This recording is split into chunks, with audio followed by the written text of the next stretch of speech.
Bom, já coloquei para gravar aqui. Quando você quiser abrir a sessão, tiver aí gravando também, beleza. Tá. Então, eu queria agradecer a todos os presentes, como sempre, nessa atmosfera das atividades e das trocas que eu tenho com o professor Egídio, sempre tudo é muito significativo, assim, né? Então, tem uma prima minha, assim, prima irmã, né, assim, muito próxima, uma pessoa muito querida hoje aqui, e que eu estava morrendo de saudade. E, e vai dar uma passada aqui, muito provavelmente, também uma amiga irmã do Egídio, que é uma irmã acadêmica de linhagem, e que então é quase que estar um pouco entre família. Então, eu fico muito feliz. E os participantes que estão aqui também, eu acho que a gente já vem construindo essa relação de família pelo interesse comum e pela afinidade de linguagem. Então, é uma mandala que está se formando. Muito bacana. Estou um pouquinho gripada, então perdoem minha fanheza, mas estou muito feliz de estar aqui. Eu quero apresentar, primeiro agradecer profundamente ao professor Egídio por estar aqui conosco. O professor Egídio, ele é graduado em Relações Internacionais na PUC aqui do Rio de Janeiro. Ele é mestre também em Relações, em Estudos de Paz e Conflitos e Desenvolvimento pela Universidade Jaime I, né, em Castellón, e tem o doutorado por essa mesma universidade. O professor Egídio, ele fez essa trajetória de começar com relações internacionais e chegou aos estudos de paz. E ele vai compartilhar um pouco conosco dessa trajetória. Durante o doutorado, ele foi pesquisador no SES, né, que é o Centro de Estudos Sociais da Universidade de Coimbra, em Portugal. Foi professor visitante no mestrado internacional de estudos internacionais, né, o mais, da Universidade de São Francisco, na Califórnia, e também trabalhou como colaborador do programa de pós-graduação e transformação de conflitos, com ênfase em equilíbrio emocional, do Instituto Paz e Mente, que replica, né, aspectos do treinamento da Universidade de Innsbruck aqui no Brasil. Então, o Egídio também, assim como a Felícia, foi parte dessa equipe aí que ajudou a estruturar, né, que veio com essa formação e ajudou a estruturar esses conteúdos aqui no Brasil. Então, professor Egídio, o palco é seu. Muito obrigada mais uma vez a todos os presentes aqui hoje. Obrigado pela apresentação, Rafaela, mas não preciso chamar de professor Egídio. Egídio tá ótimo. Na verdade, eu estou muito acostumado também a que me chamem de Didio, porque, na verdade, entre a Espanha e a Áustria, a verdade é que eles conseguem pronunciar meu nome muito mal. Apesar de não ser tão complicado assim, pode ser diferente, mas não é tão complicado. Então, Didio, Egídio, tá ótimo. Eu só queria reconhecer também as nossas caminhadas em paralelo, Rafaela, e reconhecer também o fato de a gente ter estudado relativamente na mesma época na PUC do Rio e, ao mesmo tempo, também ter passado pelo norte da Califórnia, mais especificamente, né, e todo, digamos, o pensamento social que surge naquela região e o nosso interesse em comum em estudos de paz. Então, eu só queria reconhecer e celebrar essa nossa relação que a gente vem trabalhando ao longo dos últimos anos, quando eu convidei a Rafaela para ser parte eu esqueci como se diz em português, o painel da minha defesa de tese doutoral, mas o critério fica, a decisão fica a cargo da universidade. Então, a gente não pode estar junto nesse dia, mas a gente celebra a nossa caminhada em comum, os nossos temas, a gente está sempre trocando ideia. Então, eu acho que isso é o que motiva um pouco a ideia da... Eu estruturei a apresentação hoje mais como uma palestra, assim, mas eu queria que a gente tivesse essa palestra mais num tom super informal, então eu diria que vocês fiquem à vontade para ficar com o microfone destravado, para levantar a mão e fazer pergunta em qualquer momento, não precisa esperar que eu termine uma apresentação para fazer pergunta, sabe? Pode me interromper a qualquer momento, certo? Então, eu vou compartilhar a minha tela. Está todo mundo vendo? Peguei a imagem do Droma no Instagram e coloquei aqui para abrir. Bom, a ideia do que eu gostaria de compartilhar um pouco com vocês é como se deu para mim essa migração entre estudos internacionais, entre relações internacionais e estudos de paz, e quais são as consequências práticas disso. Como a gente se abre, digamos, para a epistemologia, para a forma de tentar entender o mundo dos estudos de paz, e mais especificamente da pesquisa que foi feita no programa de estudos de paz de Innsbruck, mas tentando contextualizar um pouco Innsbruck com os outros programas de estudos de paz com os quais Innsbruck é parceira, inclusive o programa aqui em Castellón, onde eu estou nesse momento, porque já semana que vem eu começo a dar um curso chamado Novas Tendências em Estudos de Paz e Conflito, para depois voltar para Innsbruck para começar o semestre presencial lá, já que o programa é híbrido, online, presencial, então estou um pouco dividido entre as duas cidades. Mas a ideia de hoje seria fazer uma primeira parte com uma breve introdução, simplesmente comentar um pouco o que é uma etnografia, o que é uma autoetnografia, contextualizar as relações internacionais e os estudos de paz no geral, ainda que para falar de estudo de paz eu acabe tendo uma perspectiva, infelizmente, eurocêntrica, não na intenção de só me focar e produzir conhecimento feito na Europa, mas reconhecendo que os programas de estudo de paz aos quais eu tive acesso estão nessa região, mas que não se centram exclusivamente nos conhecimentos produzidos ao longo do tempo na Europa, certo?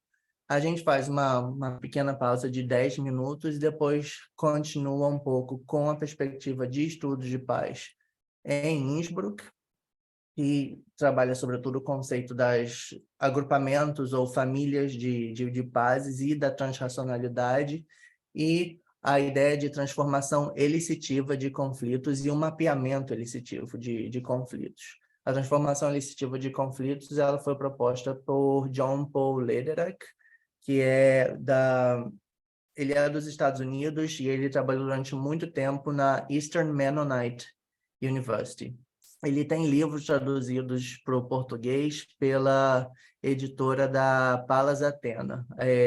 A Imaginação Moral é um dos livros dele mais famosos, e eu acho que também tem um que se chama Preparando para o Conflito, mas em português, mas eu não tenho certeza, porque, na verdade, eu tenho os livros dele em inglês e em espanhol, porque dependendo de onde eu estou dando o curso, eu preciso usar um ou o outro, mas eu sei que já tem produção em português, certo?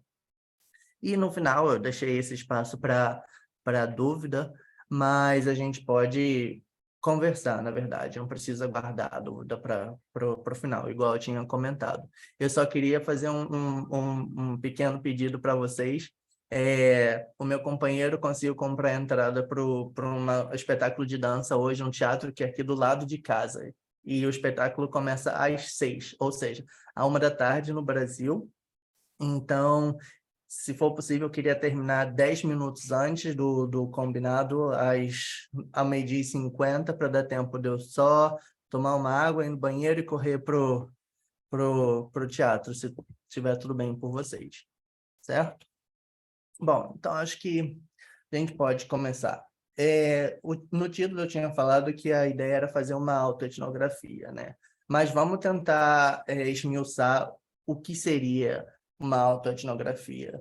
Vocês sabem que a etnografia é um método bastante comum na antropologia para pesquisar e entender culturas diferentes da nossa, os contextos em que práticas sociais acontecem, quais são os símbolos que guiam a maneira de agir e de pensar das pessoas.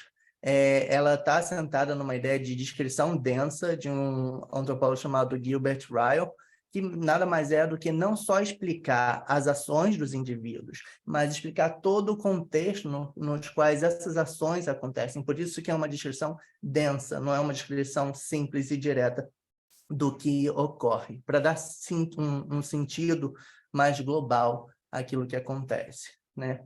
E também é utilizada pelo Clifford Geertz, que é um antropólogo muito importante no trabalho dele da interpretação das culturas. A gente não consegue entender cultura só nas ações dos indivíduos, mas também naquele espaço no qual as ações acontecem, que basicamente regem ou que explicam por que a gente atua de determinadas maneiras, certo?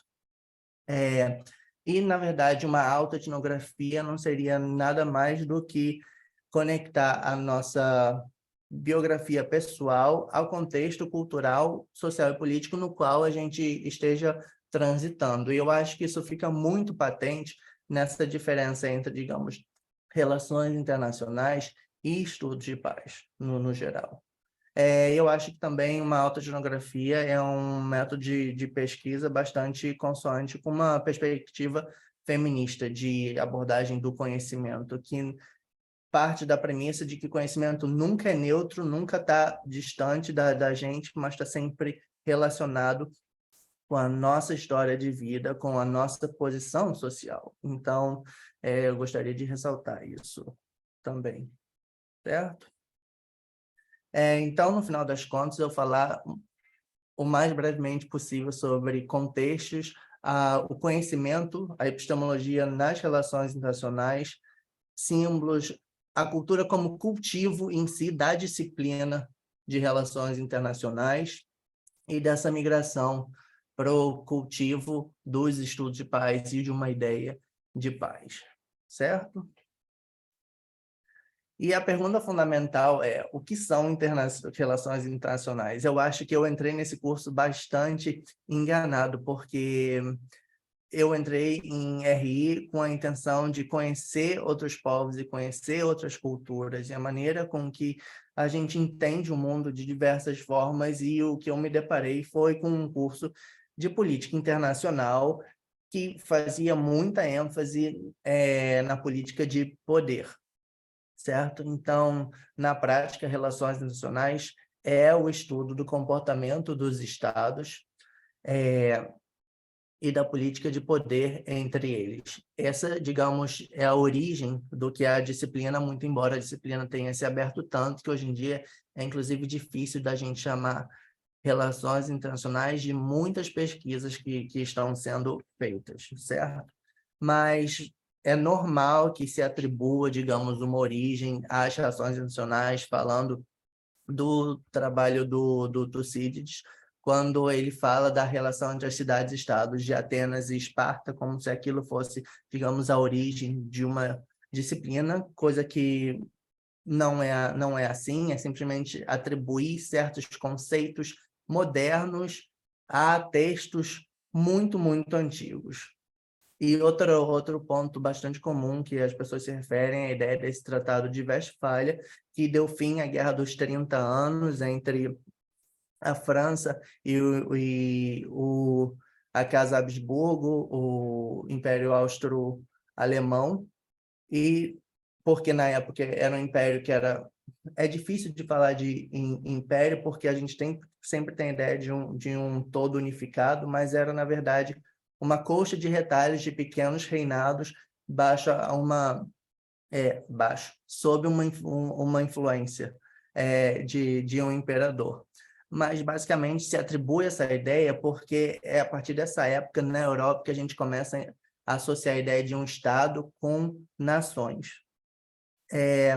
E é importante a gente se perguntar até que ponto essa ideia de Estado e de nação não é muito mais do que uma comunidade imaginada. Até que ponto isso é real? Porque uma pergunta muito importante da gente se fazer é que comunidade que a gente pertence, até que ponto essa comunidade inclui os outros e se existem fronteiras. Se a gente pudesse olhar o mundo do lado de fora, a gente vê fronteiras, a gente vê intenções de construções de fronteiras, muros, e, no entanto, isso não acontece. Então, é importante a gente começar a desfazer certos mitos que são, basicamente,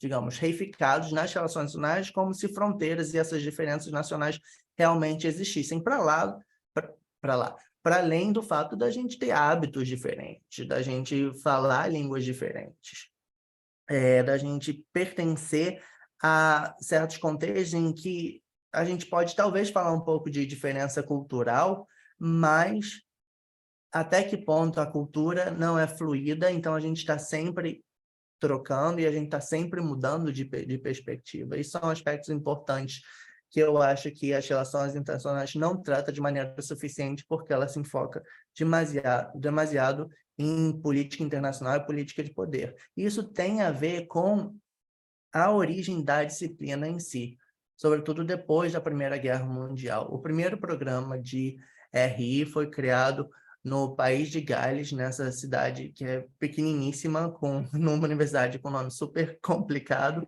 para a gente, mas eles pronunciam Aberystwyth, se eu estiver pronunciando direito, mas basicamente o programa se enfocava e a tentativa de entender o comportamento dos estados, ok? E basicamente esse que é o tronco fundamental das relações internacionais, teorizar sobre o comportamento dos estados. Ao mesmo tempo, eu acho que tem disciplinas que entram dentro das relações internacionais, como, por exemplo, a política internacional, como se diz também, desculpa, não política internacional, política exterior e direito internacional, mas aí o que forma a disciplina é absolutamente arbitrário, né? Então, a gente escolhe coisas que a gente pode trazer ou não para dentro daquele corpo de conhecimento que a gente está querendo desenvolver, certo? E a disciplina surge com caráter super normativo, sabe? Com a ideia de evitar a guerra. Claro, eu acho que a Primeira Guerra Mundial foi tão traumática no contexto da Europa por causa do uso da tecnologia e da criação de novos armamentos e o número de mortes que, naturalmente, a nível político, a preocupação era evitar a guerra e criar mecanismos de prevenção e controle dela. Então, a disciplina já surge com interesse na ideia de paz, mas uma ideia de paz muito específica, infelizmente muito concentrada na ideia de guerra e de mecanismos de prevenção e controle da guerra, e não necessariamente do que é paz em si, certo? E o corpo teórico central das relações internacionais é o realismo, é a política de poder, o que eles chamam realpolitik, que reproduz a ideia de um estado de natureza hobbesiano, baseado nas ideias de Thomas Hobbes, de que o homem seria o lobo do próprio homem, e que a gente vive em permanente situação de vulnerabilidade, de precariedade, de segurança. Então, para isso, seria fundamental que os estados se armassem, porque armamento é a melhor forma de deter poder. É importante comentar que o Morgenthau ele fugiu da Alemanha nazista e foi para os Estados Unidos, e é curioso a gente pensar até que ponto a nossa própria biografia influencia a nossa maneira de pensar e compreender o mundo. Então, eu acho que é quase natural que alguém viesse a pensar dessa maneira e fizesse essa proposição de política de poder, tendo em vista o contexto entre guerras que ele viveu. Mas é importante a gente pensar para além das nossas biografias, as nossas limitações, se a gente quiser realmente descobrir um mundo que vai além, digamos, do nosso contexto pessoal, certo? É bem verdade também que existe uma escola inglesa de relações internacionais que tenta elaborar um pouquinho mais sobre a ideia de como a guerra pode ser analisada e como a guerra, como o processo de violência internacional pode se desencadear. O Kenneth Waltz vai falar sobre a ideia de que as relações internacionais podem ser lidas através do homem, e eu acho que é muito correto dizer homem nesse caso, não é nem o ser humano, mas ele está falando especificamente de pessoas em posições de poder, em posições de tomada de decisão, o Estado em si e o sistema internacional anárquico, que depois o Hadley Bull elabora um pouquinho mais, falando da ideia de que existe uma anarquia no contexto internacional, no contexto supraestatal, e que, no entanto, existem estados que se comportam, por via de regra, como se fossem uma sociedade, com acordos entre si. E eu acho que essa leitura também é bastante problemática, porque pressupõe que alguns estados se comportam de uma determinada maneira, e isso é tão reminiscente de uma mentalidade imperial britânica, de pensar que existem estados civilizados, desenvolvidos, que se comportam como sociedade, enquanto outros estariam num estado primitivo, que respondem mais diretamente à anarquia, que, para mim, é bastante absurdo, certo? E como uma disciplina que é eminentemente anglo-saxã, e a gente vê na metade do século passado uma transferência de centro de poder do Reino Unido para os Estados Unidos, a produção teórica também se dá nos Estados Unidos, sobretudo com alguns teóricos.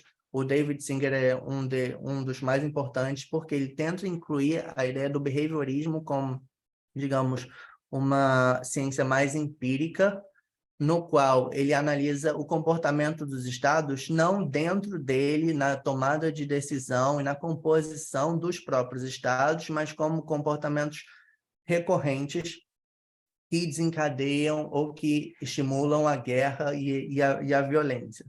Então, ele surge com esse projeto de correlatos da guerra, certo? E a gente sabe que, com o processo de globalização, a economia e a política internacional passaram a ser preponderantes nas relações de poder na dimensão internacional. Então, a gente tem teóricos também que vão falar sobre o papel de instituições internacionais, como as instituições de Bretton Woods, a Organização Mundial do Comércio, o Banco Mundial, o Fundo Monetário Internacional, e as dinâmicas, as trocas de câmbio são muito importantes e podem prevenir ou podem estimular a guerra, certo? E o Keohane e o Nye vão falar que existe uma relação de interdependência complexa, também com a existência da ONU e, digamos, as diversas agências que a ONU teria para responder a situações de violência. Só que a gente fala da importância da economia, mas o peso que esse realismo e esse medo, esse medo que a gente tem de sofrer algum tipo de agressão, e a necessidade que certos teóricos encontram da gente se armar para se proteger, que é uma lógica eminentemente americana dos Estados Unidos, que tem bastante relação com a política doméstica em geral. A gente vê também no pensamento, por exemplo, do Mersheimer, que ele fala: poder econômico é só uma forma latente de poder real, que é sempre o poder militar. Então, a gente pode usar a economia para fomentar uma indústria armamentícia e garantir poder e influência internacional, certo? E, claro, a gente não pode falar de todas essas dinâmicas ignorando toda a crítica marxista que já vinha sendo feita desde Marx, ele mesmo, né? Marx não necessariamente teoriza sobre o Estado-nação em si, mas ele introduz a ideia de política de classe. Rafaela, eu acho que você quer fazer alguma... Isso, eu ia fazer só um comentário sobre o slide anterior que você fez, que você passou, ilustrando isso que você está trazendo como uma experiência. Eu estava uma vez no País Basco para um congresso, num hostel, e aí encontro um pai e um filho, um senhor, né, com um cara mais ou menos de 30 e poucos anos. E aí a gente jantando juntos começa a conversar. E a época era a época da pré-Copa do Mundo, pré-Olimpíada aqui no Brasil. E o Brasil estava já caminhando, eu acho que para essa questão da polarização política. E eu conversando com ele e contando, né? E ele perguntando sobre direita, esquerda. E foi muito interessante porque eu complexizei a situação, fiz uma explicação de 40 minutos e o senhorzinho do País Basco, aquele humilde comerciante do País Basco, ele só me pergunta uma coisa: com quem estão os exércitos? É, Acabou. Era a essa resposta ideia para ele.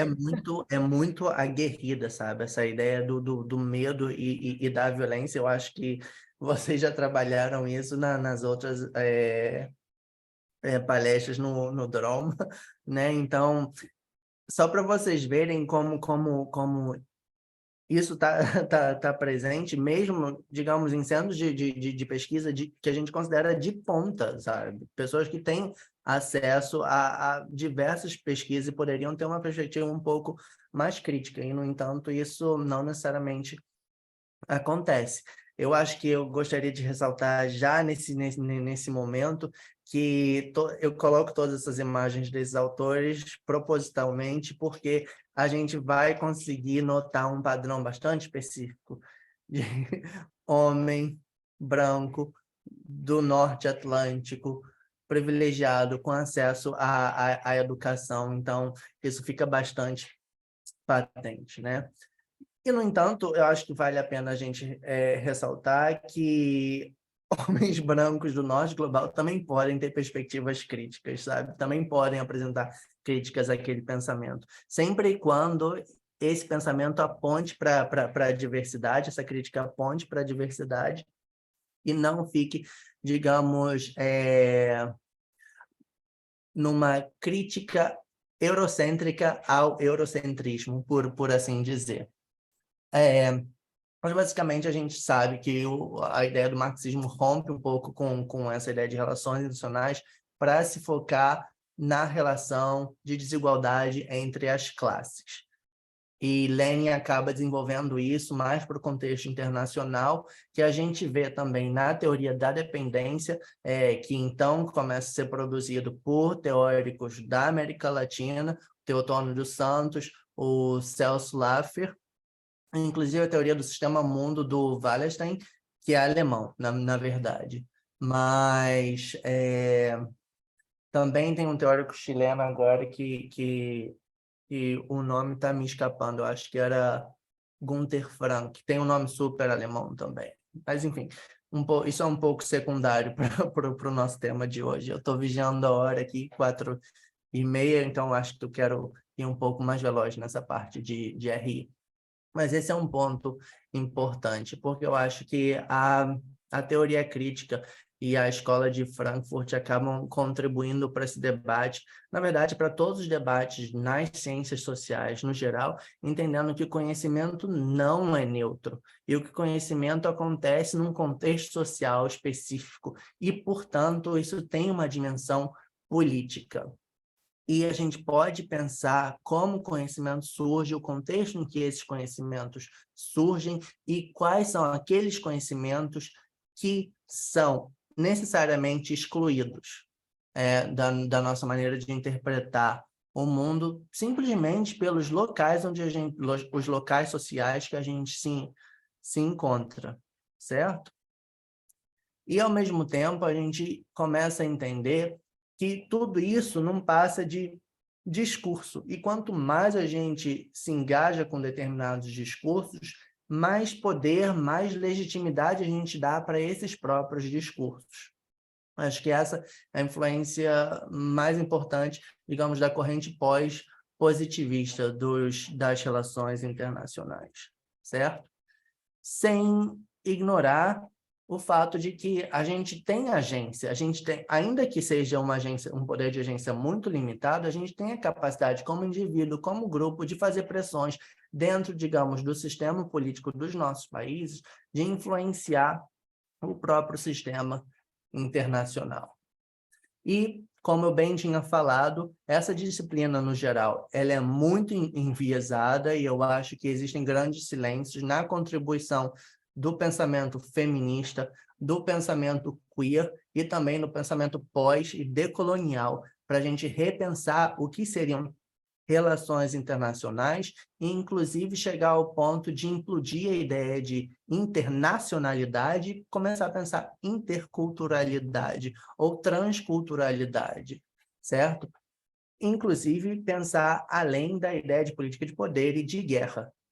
Então, aqui tem alguns teóricos, caso seja do interesse de vocês dar uma pesquisada, certo?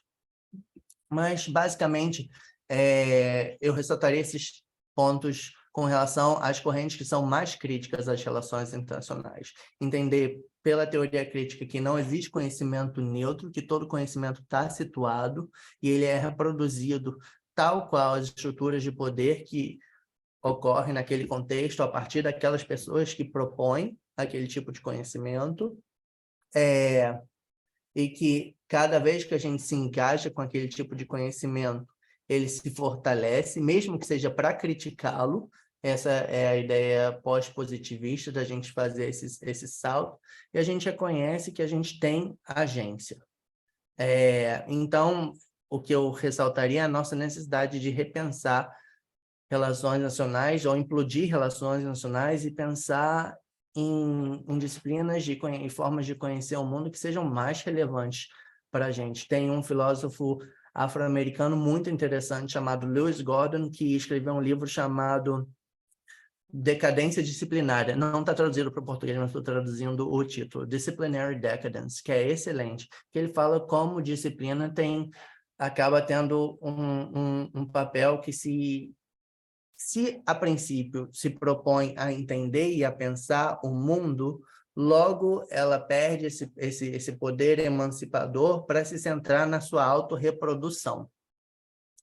Então, é importante a gente ter isso em mente. E só ressaltando também que, se por um lado a gente tem nas relações internacionais uma preocupação muito forte com a ideia de guerra, de segurança, poder e controle, a gente vê que a crítica feminista, decolonial, crítica permanece sempre como crítica e não como, digamos, corpo preponderante na maneira de se pensar relações internacionais.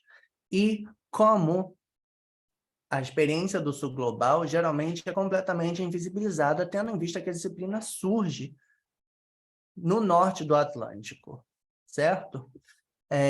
Por exemplo, eu tendo estudado na PUC do Rio, eu acho que já faz quase 20 anos que eu comecei, aliás, faz 20 anos que eu comecei a faculdade no Rio, e eu sentia falta já naquela época de um pensamento, digamos, brasileiro sobre as relações internacionais, sabe? Ou produzido ali, que não fosse sempre, digamos, a concatenação ou a reprodução e a discussão de ideias alheias à nossa realidade enquanto brasileiros, certo? E só trazendo outra vez o fato de que a disciplina surge com a intenção de pensar e discutir a paz, mas ela nunca discute paz, e ela se reduz a discutir poder, violência e segurança, certo? Só que, enquanto isso, existiram sim, existiu sim, diversas maneiras de romper com essa lógica. Eu acho que a pessoa que a gente chama de fundador dos estudos de paz, que é esse norueguês chamado Johan Galtung, que ainda tá vivo, completando 90 anos. Eu tive a oportunidade de vê-lo com 86 anos, na comemoração dos 20 anos do mestrado aqui em Castellón.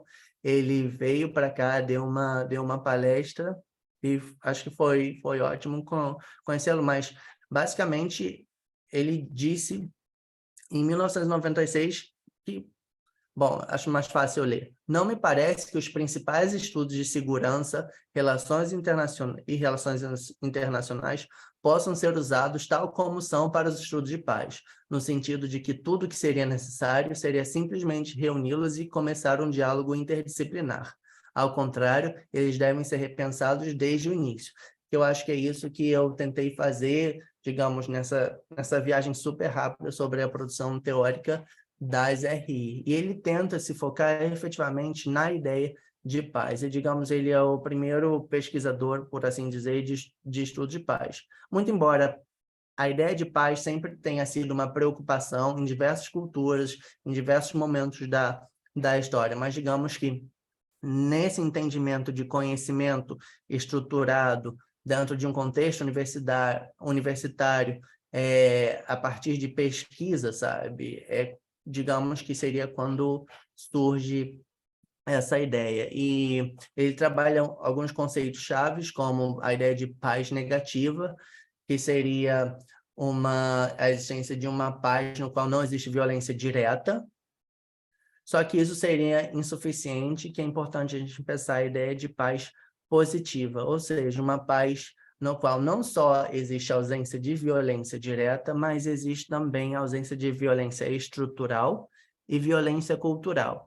Violência estrutural sendo aqueles mecanismos ou estruturas sociais que acabam gerando desigualdade e que são uma forma de violência, e também violências culturais, que seriam nada mais do que com ideias assentadas, arraigadas na nossa cultura, de que existiria, por exemplo, inferioridade com relação a, a mulheres, ao público LGBT, a pessoas de cor. Isso seria, digamos, uma forma de violência cultural dentro da leitura que a gente pode fazer do trabalho do Galton, certo?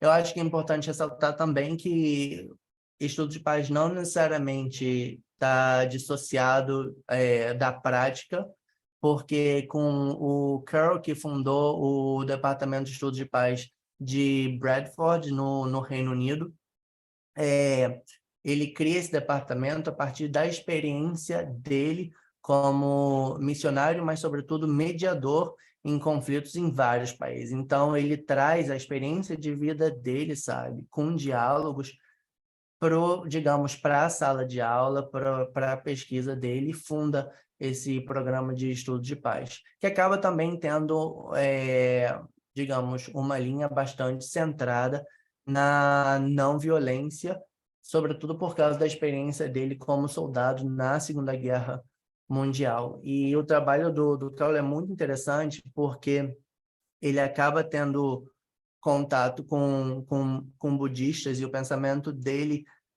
muda radicalmente, eu diria. Ele tem um livro muito bonito chamado The Fragile Voice of Love, A Frágil Voz do Amor, digamos, que é um dos últimos livros que ele escreve, que é muito bonito ver, porque ele começa a trabalhar essas ideias de que existe uma relação inata sobre interioridade e exterioridade nessa dimensão, nessa concepção de paz, sabe? Mas, enfim, continuando. Uma pessoa muito querida, também um pesquisador importante nos estudos de paz, foi o Francisco. Em espanhol a gente chama Paco, é o apelido que a gente dá para quem se chama Francisco, que era um historiador da Universidade de Granada, e o que ele começa a fazer é muito importante. Basicamente, ele tenta, primeiro, romper com a ideia de violência emancipatória que existe no contexto espanhol pós a morte do Franco, o ditador que viveu aqui até a década de 70, que esteve no poder até a década de 70. E o que ele vai fazer é exatamente a gente reconstruir a maneira com que a gente pensa a história a partir de uma perspectiva de paz. E ele começa a entender que a paz seria uma parteira da história, ou dá à luz à história, porque a paz seria o estado permanente no qual a gente viveria. E a violência seria nada mais que pequenos momentos na qual essa paz seria, digamos, quebrada. Ou seja, ele cria a ideia de que a paz seria um estado permanente, embora imperfeito, pela sua precariedade, como ela sempre pode ser quebrada por, digamos, manifestações diretas de violência, guerras. Então, a gente muda a nossa maneira de conceber a nossa história e as nossas relações não dentro dessa lógica de violência e de poder, mas a partir de uma lógica essencialmente de paz, que, no entanto, não exclui o fato de que existem momentos em que a paz não seja preponderante, certo?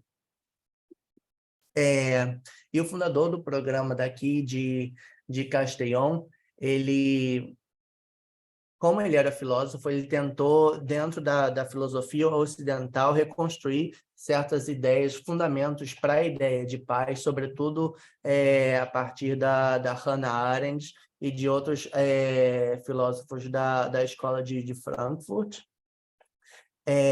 enfatizando outra vez, da mesma maneira que o Curl fez, que existem experiências empíricas de paz e que elas são muitas vezes preponderantes. A gente só precisa pensar no conjunto total de todas as interações humanas que acontecem a cada segundo, digamos, e que porcentagem dessas interações humanas são eminentemente pacíficas e quais são eminentemente violentas. Então, se a gente realmente partir dessa premissa sistêmica, sabe, a gente rompe com essa ideia de um estado permanente de medo, de insegurança, que fundamenta os estudos internacionais, certo?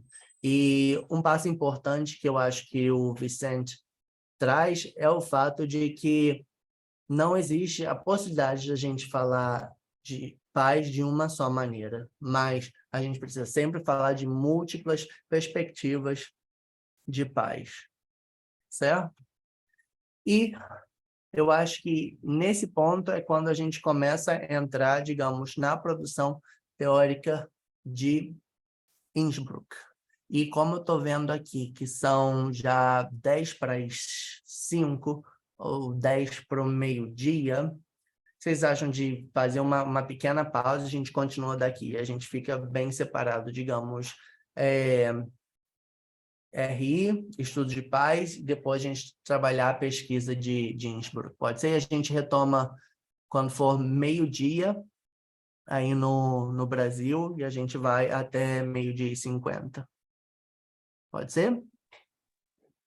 Então, eu vou parar aqui a gravação. Deixa eu descobrir como. E a gente pode já voltar esse vídeo. A gente vai esperar o resto do pessoal.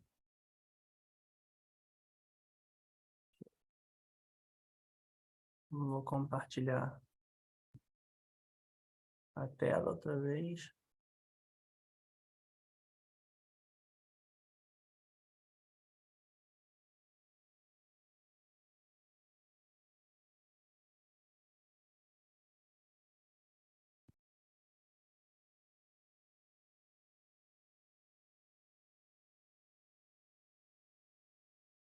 Rafaela, quando achar razoável, dá a luz verde para a gente continuar. Podemos, já está gravando novamente. Bom, então, simplesmente continuando, pessoal, se o Vicente avançou muito na criação de um programa de estudo de paz, trazendo e conseguindo bolsa numa época que a Espanha recebia muita financiação da União Europeia e possibilitou que muitos estudantes e pesquisadores viessem trabalhar aqui, fizessem pesquisa, ele tendo avançado muito nessa ideia de múltiplas concepções de paz. O que o Wolfgang vai fazer, e eles trabalharam juntos durante muito tempo, é tentar organizar, diferenciar ideias de paz e agrupá-las dentro, digamos, usando alguns critérios para agrupar noções de paz que têm um certo componente em comum e outras que são diametralmente diferentes. É isso que ele tenta fazer. E se a gente parte de uma premissa de que existem distintos entendimentos de paz em distintos momentos da história ou das histórias, em distintas culturas, consequentemente, também existem distintos entendimentos de violência. ok? Geralmente em conexão direta com essa ideia de paz. Então, ele acaba identificando 5 tipos de pazes. E para a gente ver como a nossa maneira de entender o mundo ou de propor uma leitura de mundo é intimamente relacionado com a nossa biografia.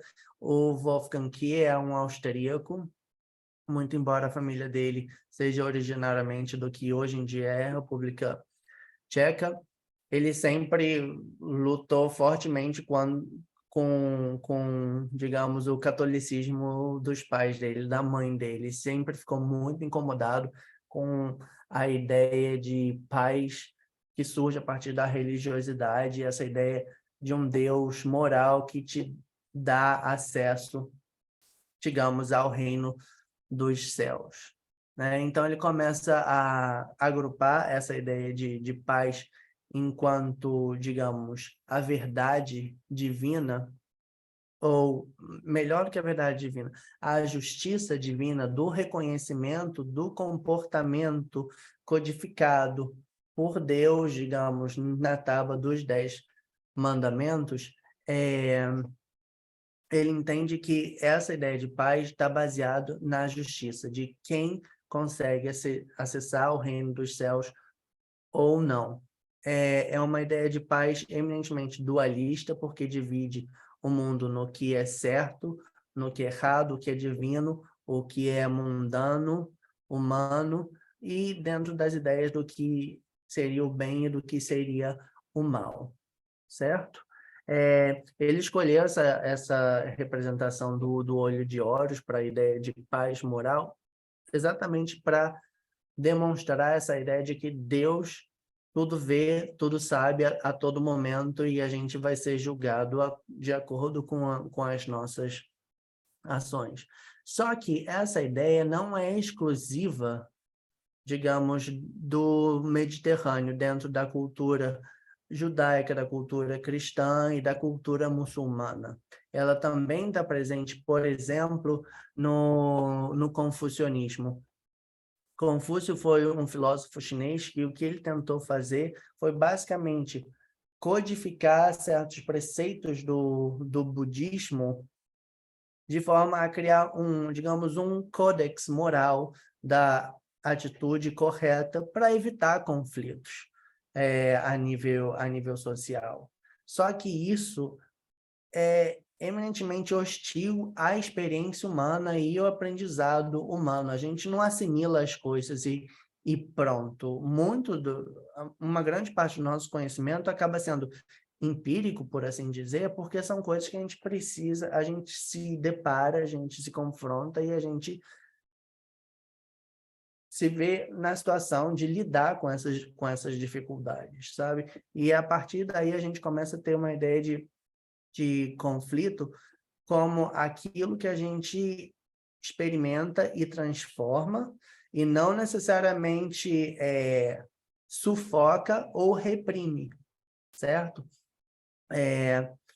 Então, digamos que a ideia de uma paz moral, um agrupamento dentro de concepções de paz moral, seria a ideia, sobretudo, de justiça, de dualidade, sabe? E de um códex, digamos, um código moral a se seguir. E para aqueles que são operadores de direito, isso já faz bastante sentido, né? Por outro lado, o que o Wolfgang faz também é entender como essa ideia de paz moral bastante assentada na religiosidade cristã, do contexto no qual ele sempre esteve inserido enquanto criança, sabe? No estudo da história, ele acaba entendendo que existe um momento de ruptura, que é basicamente o início da Idade Moderna, com o Iluminismo, que rompe com a preponderância da Igreja e inaugura a ideia de modernidade. A modernidade entendida como a capacidade do homem de pensar o mundo de maneira independente, sem precisar da autoridade moral da Igreja. Só que o que ele tenta fazer é identificar a modernidade não num contexto histórico específico, mas entender a modernidade como essa atitude geral, ou um estado de espírito. Então, a gente vê que distintos pensadores modernos podem ter perspectivas diferentes, mas o comum entre eles é o questionamento do funcionamento do mundo e da exploração do mesmo. Isso se dá, sobretudo, com o uso da razão e da racionalidade. Aqui, Descartes tem um peso preponderante, porque ele fundamenta o pensamento científico dentro da máxima do penso, logo existe, fundamentando que a nossa capacidade crítica de exploração do mundo, de observação do mundo, é o que permite a gente adquirir conhecimento. E, realmente, o pensamento, e ele exclui outras faculdades humanas, como os sentidos, as sensações, as emoções. Então, isso tem um peso ao longo do tempo, mais adiante, na própria formação da disciplina de relações internacionais e, digamos, das ciências no geral. Certo? E aí, o que acontece? Se a gente tem essa capacidade de entender o mundo, aliás, a gente é desconectado do mundo, a gente observa o mundo que é objetivamente desconectado da nossa experiência pessoal e subjetiva. Se a gente tem a capacidade de observar, entender esse mundo, a gente pode gerar uma ideia de segurança, a gente pode alcançar a paz, a gente pode criar mecanismos que previnam a guerra. E é essa lógica que fundamenta as relações internacionais, tal como eu apresentei para vocês hoje. E, na verdade, digamos que qualquer Constituição Nacional opera no mesmo sentido, num contexto doméstico. A gente regulamentar as relações humanas de modo a prevenir conflitos e criar mecanismos, digamos, de punição caso haja alguma, digamos, ruptura dessa ordem, né? E ele escolhe digamos, como é que se diz esse negócio do reloginho, esses componentes do relógio, para demonstrar essa ideia de paz moderna como o entendimento de mundo tal como um mecanismo no qual a gente pode intervir para garantir seu correto funcionamento, certo? Só que essa visão de mundo continua sendo muito reducionista, porque, pelo menos no contexto internacional, a gente se dá conta de que são, pelo menos até recentemente, com a invasão da Rússia à Ucrânia, a maior parte dos conflitos que estavam surgindo na segunda metade do século XX eram conflitos de nível doméstico, mas que tinham capacidade de influenciar, de cruzar fronteiras. E eu acho que isso é bastante evidente em todas as missões de paz da ONU que ocorriam majoritariamente no continente africano. Mas não exclusivamente, a gente pode pensar também em como o conflito na Colômbia não se reduz ou não deixa de cruzar as fronteiras, não passa a influenciar também dinâmicas sociais no Peru, na Amazônia brasileira, na Venezuela, no geral. Então, a realidade é que novas guerras ou novos conflitos não ocorrem exclusivamente entre Estados-nações exclusivamente, certo? E a gente vê que, inclusive na relação entre Rússia e Ucrânia, existem diversas outras questões que têm influência direta, como os paramilitares que estão atuando, as milícias, por exemplo, o grupo Wagner, sabe, que são milicianos atuando na Ucrânia, e como isso não responde exatamente a essa ideia de mundo tão quadrada e perfeita de que existe um exército nacional funcionando e só o exército atua, certo? Mas digamos que a gente pode deixar isso um pouco de lado.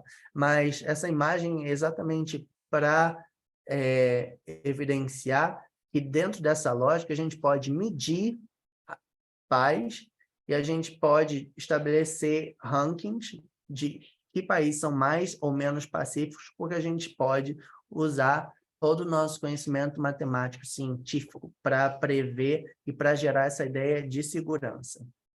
Ok? Só que, em 1799, um artista rompe com esse pensamento bastante racional e cria uma obra fantástica chamada O Sonho da Razão. E ele coloca nessa imagem, como escrito em espanhol, como o sonho da razão produz monstros. E aqui a nossa interpretação é livre.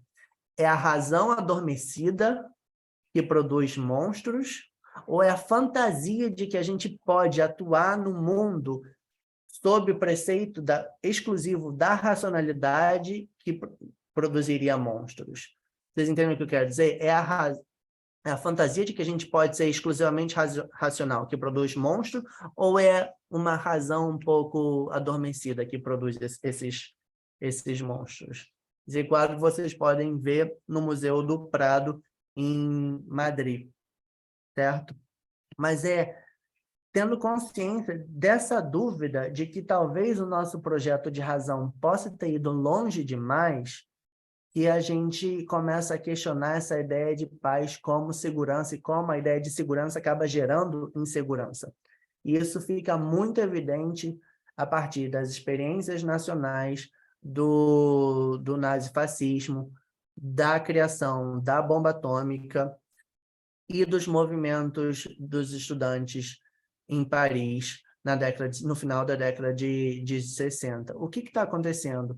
Se dentro, digamos, da historiografia europeia, que avançou em termos de racionalidade, de romper com o jugo a submissão da igreja, eles foram capazes. Escuta alguém fazendo uma pergunta? Uma interrupção?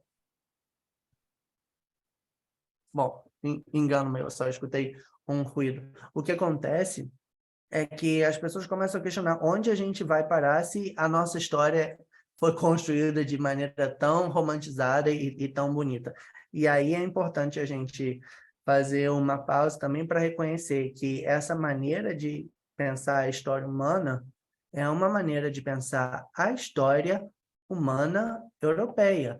E o Frantz Fanon, nos Exilados da Terra, e o Amílcar Cabral também depois vai falar que não existe experiência descrita durante o Holocausto e durante o nazismo que não tenha sido a realidade do povo negro nos 300 anos anteriores ao próprio nazismo. Então, a gente precisa ter consciência de que essa narrativa moderna ela está localizada no tempo e no espaço, e não está, de maneira alguma, ausente de contradições e diversos problemas. Então, digamos que a pós-modernidade e uma ideia de paz pós-moderna se assenta, digamos, num questionamento dessa razão científica cartesiana de mundo e eurocêntrica de mundo, e começa a se preocupar com o que é, no final das contas, a verdade. E como essa verdade está circunscrita a um contexto específico. O Wolfgang acaba escolhendo o símbolo da paz para representar esse momento, sobretudo porque, na verdade, é o símbolo do movimento antinuclear, certo? Então, dentro desse contexto, digamos que a filosofia, sobretudo a filosofia francesa, a preocupação deles vai ser de confrontar o eurocentrismo e pensar em outras formas de compreender o mundo e esses limites, certo? E para mim, é dentro dessa lógica que a gente abre a possibilidade de pensar o mundo a partir de um olhar pós e decolonial, pós-estruturalista, porque a gente entende que todo aquele cânone de conhecimento que a gente herda, que é eurocêntrico, que é colonial, sabe? Pode ser apenas uma leitura de mundo e a gente pode aprender, ou melhor, desaprender para poder aprender novas maneiras de saber, de viver, de experimentar efetivamente uma ideia de paz, sabe? Então, a gente passa a se centrar nessas formas que são rejeitadas pela academia ocidental, nessa herança moral moderna, que é racista, que é sexista e que exclui, dado a própria história da Europa em si, certo? Então, o que o Wolfgang vai fazer é começar a identificar uma ideia que seria de paz energética. E como ele se dá conta disso? Sobretudo no diálogo com os estudantes e com os outros pesquisadores, a gente começa a se dar conta de que, a gente pode falar de paz na relação com o sagrado, digamos, em seguir determinados preceitos. A gente pode falar de paz enquanto ausência de violência direta, alguns aspectos de segurança, paz como verdade contextual, ou, digamos, que as pessoas agem de determinada maneira num determinado contexto social. Mas existe uma ideia de paz que é fundamental da gente não ignorar, que é uma ideia de paz relacionada com a harmonia, com a sensação de bem-estar, de estar, digamos, fluindo com relação à sociedade em que a gente vive, à natureza. E é uma relação super espiritual, sabe? A gente precisa entender que isso também faz parte da experiência humana. A gente vivencia esses momentos de paz bastante efêmeros e transitórios, no qual a gente simplesmente experimenta algo que é único, sabe?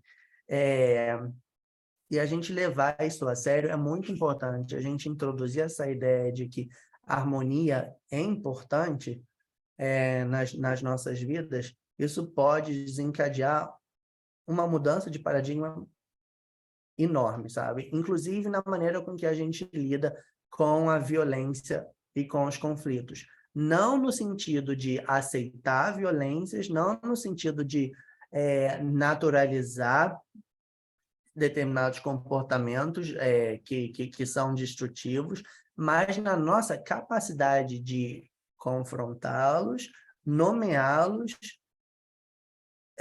nos implicarmos com esses conflitos e transformá-los. E essa ideia fundamental é uma ideia de a gente não sufocar mais determinados conflitos, não colocar panos quentes, mas ir de encontro a esses conflitos, sem medo e com capacidade de transformá-lo, porque a gente está munido, digamos, munido é português, às vezes acho que eu estou misturando um pouco de espanhol, mas a gente está investido dessa capacidade eu não tenho medo de enfrentar determinadas situações, ainda que elas estejam longe de ser ideais, certo? Então, digamos que essa ideia de paz energética é uma paz que a gente pode caracterizar como uma paz vivida, vivenciada, experimental, e a gente não consegue reproduzir de maneira, digamos, consistente. A gente pode até criar condições nas quais experiências de paz energética possam ser geradas e reconhecidas, ou melhor, manifestas, sabe? Mas elas, pela própria definição, são efêmeras, porque energia não é estável. A gente está sempre trocando energia com o nosso ambiente, certo? Então, é uma ideia de uma pequena paz que pode ocorrer naqueles momentos menos inesperados. Por exemplo, lavando louça, que é uma coisa que eu odeio. Mas sabe quando a gente se encontra naquele estado de transe, quando a gente escapa do mundo e da própria função que a gente está desempenhando, mas a gente está num flow? O reconhecimento disso é o que o Wolfgang acaba chamando de paz energética. que, claro, isso tudo que eu estou falando aqui, eu estou condensando de uma maneira absurda, mas no próprio livro do Wolfgang, que foi traduzido para o português, ele explica em que contextos culturais ele pode identificar leituras de pais energéticos, certo? E também para todas as outras. E eu coloquei esse poema porque ele explicita um pouco essa dificuldade e a contradição da gente poder experimentar paz mesmo sem saber exatamente o que ela é ou poder definir. E o poema é mais ou menos assim. O universo e eu existimos juntos, e todas as coisas são uma só. Como todas as coisas são uma só, não é necessário que eu fale nada mais. Mas, como eu acabei de dizer que todas as coisas são uma só, como pode a fala não ser importante? Então, a dificuldade de expressar a ideia de paz energética geralmente acontece através dessa união dessas dualidades. É por isso que ele escolhe a representação do yin e yang para representar essa ideia de paz energética, que está sempre fluindo, digamos, do aspecto positivo para o negativo, do negativo para o positivo, e como elas estão contidas uma na outra. E essa relação total. E na verdade, eu acho que o Wolfgang extrapola e vai um pouquinho longe demais quando ele usa a física quântica e a física do Einstein para falar de que matéria é energia em movimento, etc. E eu acho que aí ele acaba perdendo um pouco o público. Mas, enfim, é só uma maneira de evidenciar que o mundo tal a gente conhece, de interações humanas, ele também pode ser lido como um todo digamos, energético, certo? E o que vem a ser, então... Aí eu vi uma pergunta no chat. Um comentário da Thalita. O estudo traz paz nesse sentido, sim. E o que seria, digamos, a paz transracional? Na verdade, a paz transracional é a combinação dessas 4 interpretações de paz. Eles entendem a razão e a racionalidade como um aspecto importante do ser humano.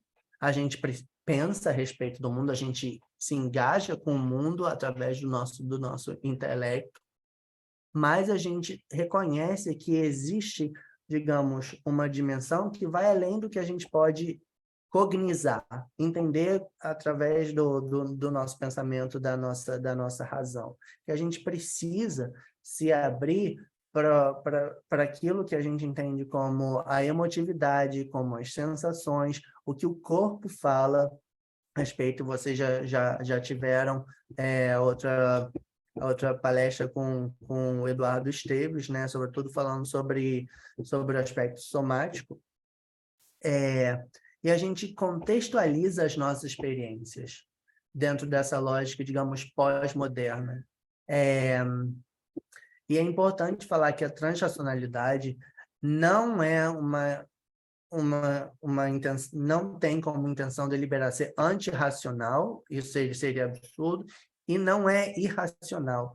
E aqui é importante a gente ressaltar que eu acho que existem interpretações infelizes da transracionalidade que acabam apelando para uma série de práticas que não têm qualquer, digamos, evidência ou estudo que respalde a validez daquela maneira de interagir com o mundo, ou de entender o mundo. Então, a gente precisa, digamos, ser cuidadoso, sabe? Porque tem certas práticas que realmente são, inclusive, perigosas, sabe? Tendo efeitos negativos para quem decide se sujeitar a determinadas terapias e etc. Ok?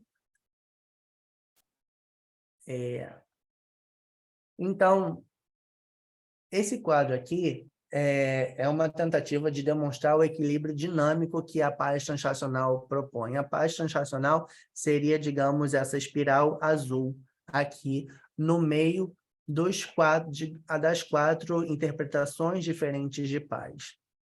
O quadrante, a primeira coluna, a segunda linha, seria a paz energética, que enfatiza uma ideia de paz como harmonia, e a implicação do indivíduo na sensação, na experiência interna dele.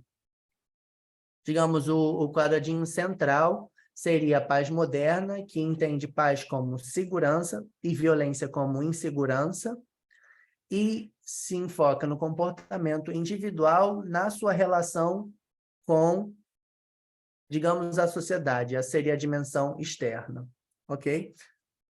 E a paz pós-moderna, respondendo a essa paz moderna, se enfoca na contextualidade da verdade e como a gente muda as nossas maneiras de compreender e atuar no mundo, e o que a gente considera válido acaba enfatizando a cultura. Não sei se ficou muito claro. E o último quadrante, digamos, coluna do meio, terceira linha, seria a paz moral, que se enfoca na ideia social de que a gente deve manter certos preceitos morais para, digamos, atingir o reino dos céus. Então, só para vocês entenderem que esses quadrantes mais do lado de fora indica a direção que a gente toma. Se a gente está falando de paz numa dimensão interna, seria uma dimensão interna com foco no indivíduo ou com foco no coletivo? Ou se a gente está falando da dimensão externa de paz, das relações que a gente estabelece para angariar paz, ou seja, dimensão externa. A gente está focando no comportamento individual ou no comportamento coletivo? Vocês conseguem ler um pouquinho melhor esse quadro dessa maneira? Show? Bom, se tiver dúvida também, depois a gente pode voltar para ele. Mas a ideia seria de que a paz é efetivamente um equilíbrio dinâmico entre todas essas diferentes concepções de paz, certo? Então, continuando um pouco com a pesquisa, a gente vai começar a identificar que dentro da translacionalidade, a gente pode compreender o mundo e compreender a paz primeiro através do nosso intelecto, através do nosso pensamento, da racionalidade, também através do conhecimento do nosso corpo, do nosso sentir, sabe? O conhecimento somático e sensual no sentido efetivamente aquilo que a gente sente, mas também a gente pode se engajar com o mundo a partir daquilo que a gente lê do mundo de uma forma emocional, e aí é importante diferenciar sentido de emoção, porque sentido é aquilo que o nosso corpo assimila, é aquilo que a gente é capaz de sentir, e a emoção já seria uma interpretação daquilo que a gente está sentindo, ou seja, seria uma releitura do que a gente está sentindo e canalizando para uma leitura específica. Eu estou vendo a Rafaela fazendo assim, eu não sei até que ponto isso coincide com a sua pesquisa, ou até que ponto rola. O Eduardo falou disso na workshop, né? Quando a gente fez uma exploração interna, a gente foi nas emoções, e aí ele convidou as sensações, né? Ele falou isso, emoção externa e sensação é interna. Uhum. Ótimo, então. Só que aí eu acho que a pesquisa começa a ficar um pouco mais complicada, e aí a pesquisa começa a gerar muita resistência. Por quê?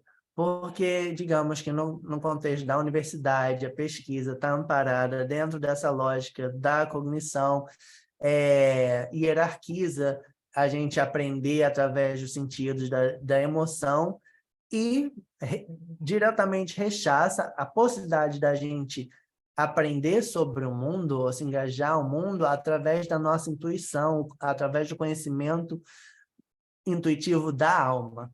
E pior ainda quando a gente fala da possibilidade de ter visões de mundo através do espírito. E isso, na verdade, não é loucura, digamos, do Norbert Koppensteiner, que foi meu orientador de tese e colega da Rafaela também, mas isso está amparado na psicologia do Jung, que escreveu sobre isso há 100 anos atrás, sabe? Então, a gente começa a perguntar, mas por quê? De onde vem esse rechaço com relação a coisas que sequer foram refutadas, vocês entendem? Então, digamos que a transracionalidade tenta combinar o nosso saber intelectual, o ponto número 1, com, digamos, o ponto número 2, ou 3, ou 4, ou 5, ou uma mistura deles. É assim que a gente faz pesquisa, digamos, dentro da transracionalidade, segundo propõe o Norbert, ok?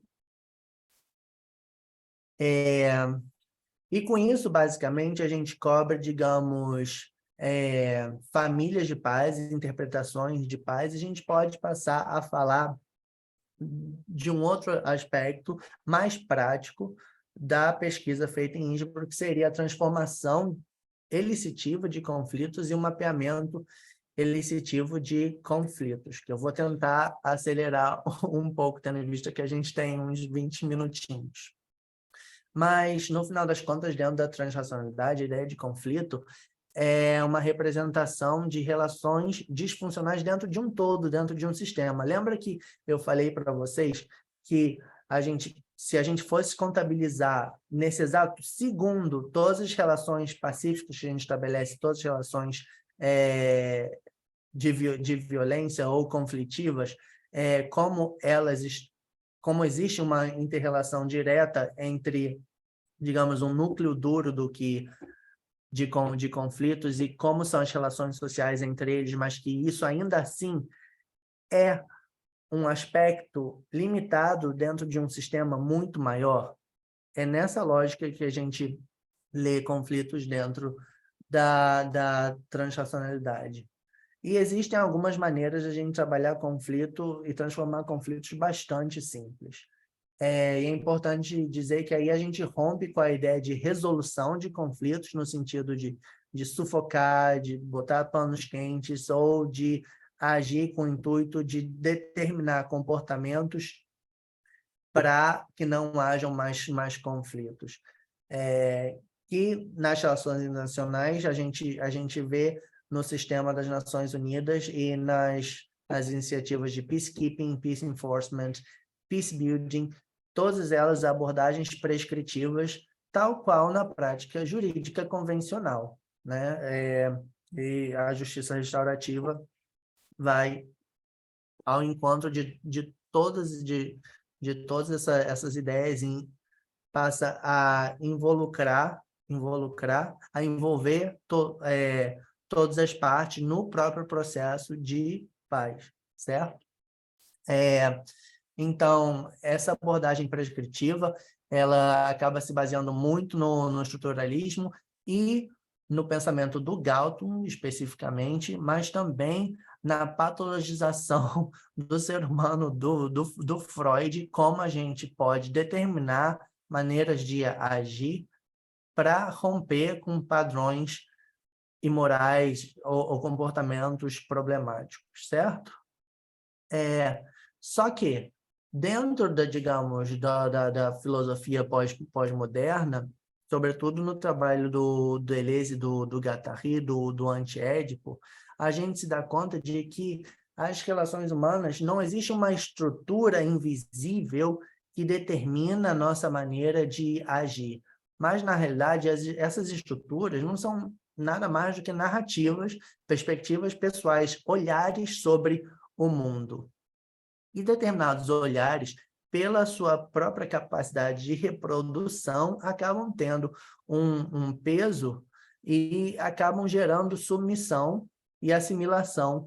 E a proposta do pós-estruturalismo é romper com isso, procurar práticas com as quais a gente possa subverter determinada ordem, para promover a nossa agência humana, a nossa liberdade, a nossa capacidade criativa de lidar com o mundo fora do que é determinado, digamos, socialmente. E um dos aspectos importantes é entender que não existe uma única verdade, porque uma única verdade seria nada mais que uma forma de imposição de leitura de mundo, que seria uma violência, e que a gente está em contínuo processo de transformação pessoal e social, sabe? Então, a gente acaba diversificando os pontos de entrada, as interpretações sobre a ideia de paz e a ideia de um conflito. E como é que a gente faz isso? A gente precisa sujar as mãos, a gente precisa se engajar com as pessoas, a gente precisa dialogar. E dentro da psicologia humanista, da teoria de sistemas, da transnacionalidade e, sobretudo, na transformação elistiva de conflitos proposta pelo Lederer, que a gente vê isso acontecendo. Porque o Lederer, que apesar, digamos, a experiência dele em diversos contextos de conflitos, atuando como mediador, o que ele faz é, basicamente, abdicar de determinar a forma com que as pessoas devem atuar, mas passa a escutar o que elas têm a oferecer, quais as interpretações delas sobre o conflito, para torná-las, na verdade, para torná-las não, para criar as condições na quais as pessoas se vejam como agentes da própria transformação de conflitos. Então, a ideia é implicar todo mundo naquele próprio conflito que eles relatam vivenciar, para gerar a possibilidade de transformação. Então, nesse sentido, todo mundo conta, todo mundo importa, sabe, naquele contexto conflitivo. E não existe gente que esteja do lado de fora, sabe? Mas, para isso acontecer, primeiro, a gente precisa se implicar, e segundo, a gente precisa entender que a gente, dentro de um contexto que não esteja funcionando muito bem, a gente não pode demandar que só as outras pessoas mudem, mas a gente precisa romper com a nossa fixação, com determinados padrões de comportamento que a gente tem internalizado, certo?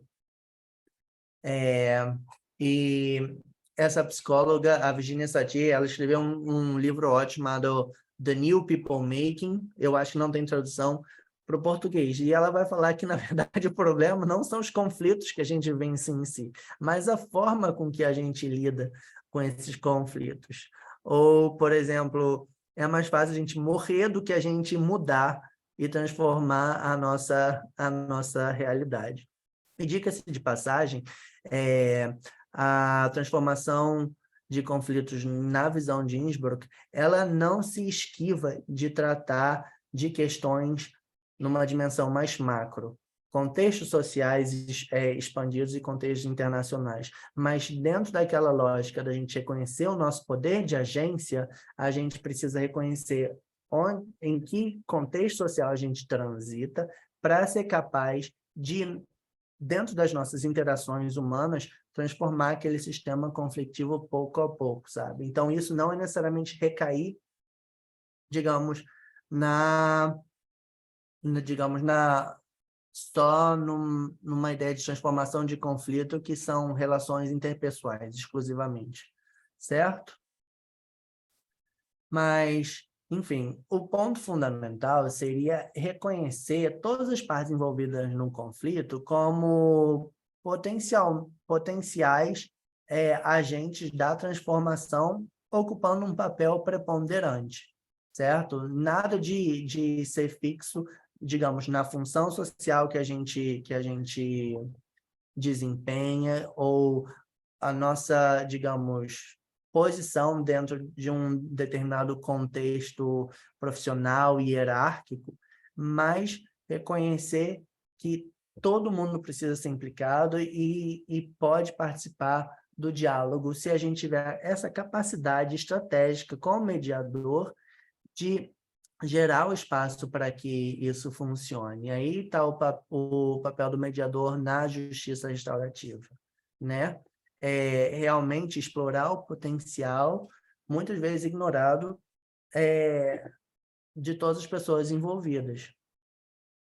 Isso requer umas determinadas habilidades que não é só a capacidade de ler o conflito, né? A gente precisa ter foco no comportamento das pessoas, em como as pessoas leem o nosso comportamento também. A gente precisa ter a sensibilidade, essa percepção somática, a gente precisa estar aberto para dialogar, para aprender com as outras pessoas. Para que isso ocorra, muitas vezes a gente precisa estabelecer relações de maior proximidade, de intimidade. A gente precisa estar muito atento a como a gente projeta coisas que não existem na realidade, como a gente traz diversas sombras nossas para dentro de determinados contextos em que a gente transita, como, digamos, a dor que existe em mim acaba canalizando a dor que existe em outras pessoas, a gente acaba confluindo e fazendo leituras imprecisas sobre determinados conflitos. A gente precisa, no final das contas, também fazer um pouco uso da nossa intuição de que direção a gente precisa tomar na transformação de conflitos, sabe? No lugar da gente se engessar em determinadas práticas e na repetição contínua dessas práticas para poder transformar a realidade, certo? E existem algumas bases dentro da psicologia, sobretudo dentro da psicologia humanista, que eu acho que eu enfatizaria mais, e o trabalho do Rogers, com abordagem centrada no cliente.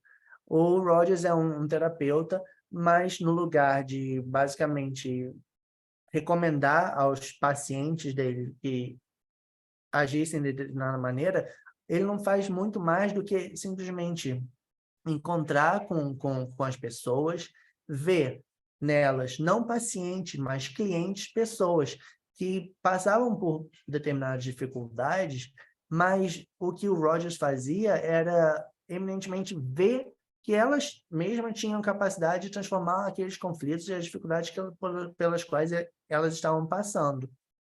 E, digamos, essa atitude de confiança incondicional, que é um aspecto muito importante de um trabalhador elicitivo de conflitos ter. E eu acho que eu acabei me esquecendo um pouco de explicitar um pouco a ideia do que é elicitivo, mas elicitivo vem, diga-se de passagem, do inglês to elicit, que é tornar visível, é basicamente evidenciar certas coisas que a gente, a princípio, pode não se dar conta. E é isso que o Rogers tá fazendo, evidenciando que as pessoas não necessariamente são incapazes, mas vendo que elas talvez não estejam conscientes das próprias capacidades para a transformação de conflitos. E é essa visão, esse reconhecimento de que a gente tem capacidade que instaura dentro da gente determinada fortaleza para a gente seguir adiante, certo? Mesmo que nosso poder de agência seja algo limitado, a gente ainda tem, digamos, capacidade de influenciar o sistema, certo?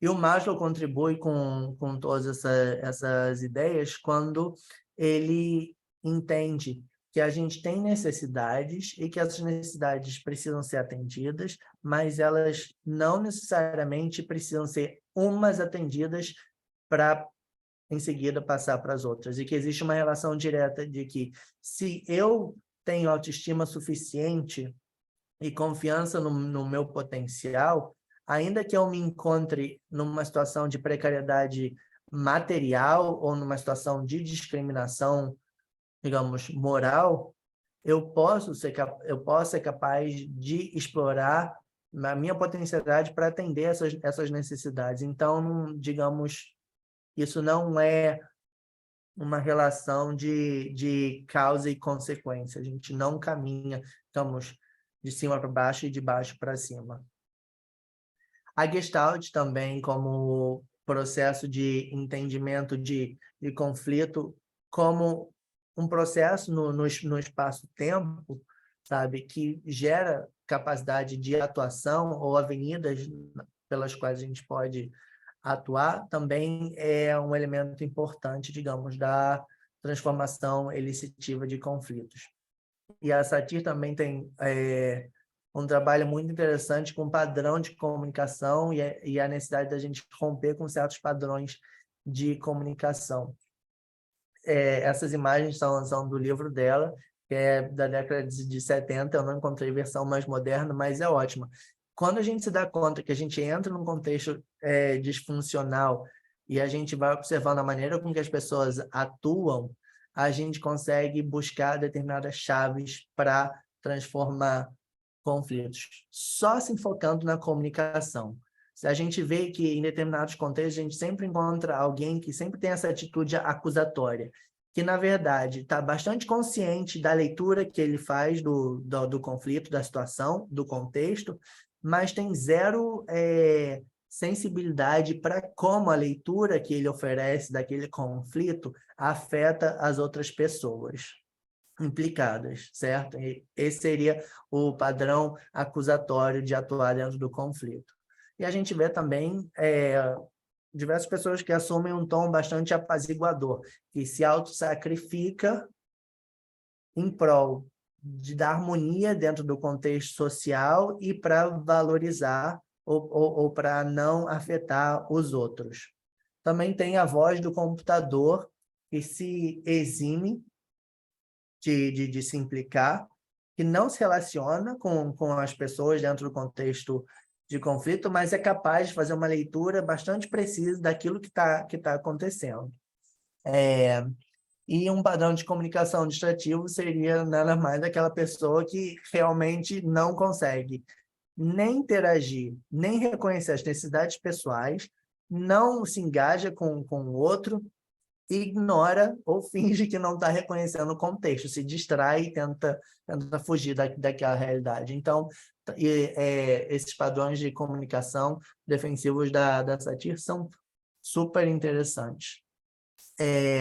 Gente, são 5h50, são 12h50, mas eu acho que eu prefiro continuar com vocês e depois correr para o teatro, beleza?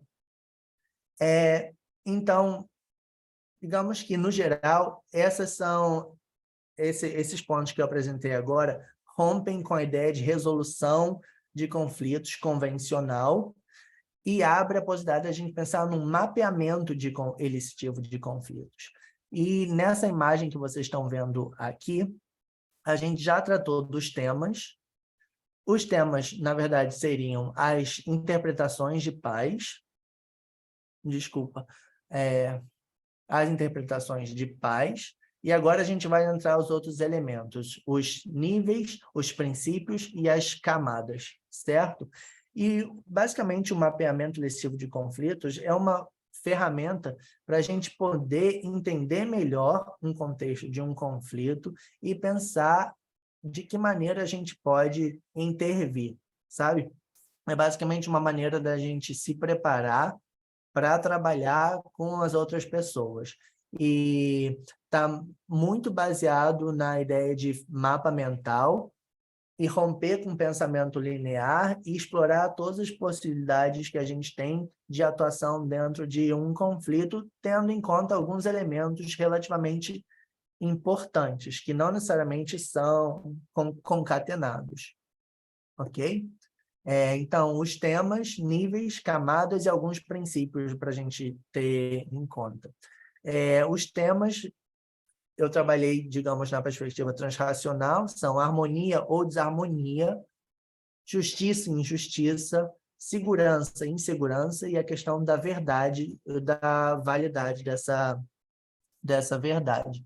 Então, quando a gente entra num contexto de conflito, é importante a gente identificar o tema preponderante desse contexto. Muito embora, e isso requer que a gente escute, já esteja em relação com as pessoas e escute as narrativas que elas têm para oferecer, certo?